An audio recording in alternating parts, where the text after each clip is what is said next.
Topic है वादी, संवादी, अनुवादी और विवादी स्वरों का अर्थ क्या होता है, यानी इनकी डेफिनेशन क्या होती है, इनका मतलब क्या होता है। What is the definition of वादी, संवादी, अनुवादी एंड विवादी स्वर।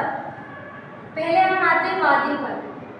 वादी स्वर किसे कहते हैं, यानी जितने भी राग होते हैं हर राग में कोई ना कोई एक मुख्य स्वर होता है जो बार बार यूज में लिया जाता है, जिस पे हम बार बार आकर रुकते हैं, तो उसे क्या कहते हैं हम, वादी स्वर।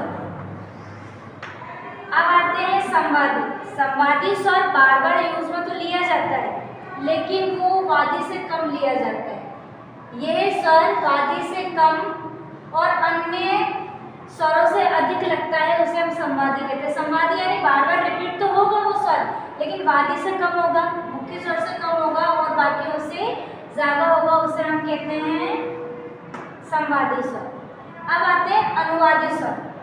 अनुवादी स्वर क्या होता है, वादी और संवादी के अलावा लगने वाले जितने भी स्वर है रागों में, चाहे संपूर्ण जाति हो, चाहे साधक हो, चाहे औडव हो, जितने भी स्वर लग रहे हैं वादी और संवादी के बाद में, उन्हें हम क्या कहते हैं, अनुवादी स्वर। ठीक है, अब हम आते हैं विवादी। यानी विवादी स्वर वो होता है कि जो स्वर लगने से किसी भी राग की सुंदरता खत्म हो जाए या राग की सुंदरता बिगड़ जाए, उसे कहा जाता है विवादी स्वर। लेकिन हमारे कई गुणीजन ऐसे होते हैं जो इस विवादी स्वर को भी बहुत खूबसूरती से लगा जाते हैं। और अब जैसे फॉर एग्जाम्पल हम वादी स्वर की बात करें तो पहले हम प्रथम राग लेते हैं यमन राग। यमन राग में एक मुख्य स्वर है जिससे हम बार बार आके रुकते हैं, जो बार बार यूज में लिया जाता है, तो वो है शुद्ध गा। क्या है, शुद्ध गा। ठीक है, अब आते हैं संवादी पर। संवादी यानी वादी से कम लगने वाला स्वर और अन्य स्वरों से लगने वाला ज्यादा स्वर।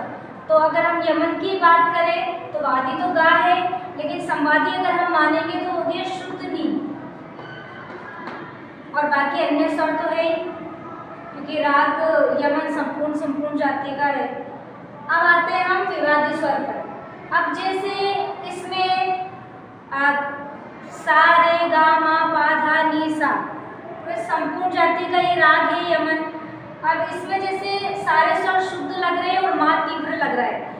अगर इसमें जैसे गा है, हमने गा शुद्ध की जगह कोमल गा लगा दिया तो वो किसमें आ गया, विवादी में। हमने शुद्ध नी की जगह कोमल नी लगा दिया तो किसमें आ गया, विवादी में। हमने शुद्ध धा की जगह कोमल धा लगा दिया तो किसमें आ गया, विवादी में। यानी स्वरों से जो अलग स्वर लग जाता है, जो हमारे रागों की सुंदरता को बिगाड़ता है, उसे हम कहते हैं विवादी स्वर। लेकिन फिर रिपीट करना चाहूँगी मैं कि कई हमारे गुणीजन आर्टिस्ट, हमारे कलाकार ऐसे होते हैं जो इस विवादी स्वर को भी बहुत खूबसूरती से लगा जाते हैं। तो ये डेफिनेशन है वादी, संवादी, अनुवादी और विवादी स्वरों की।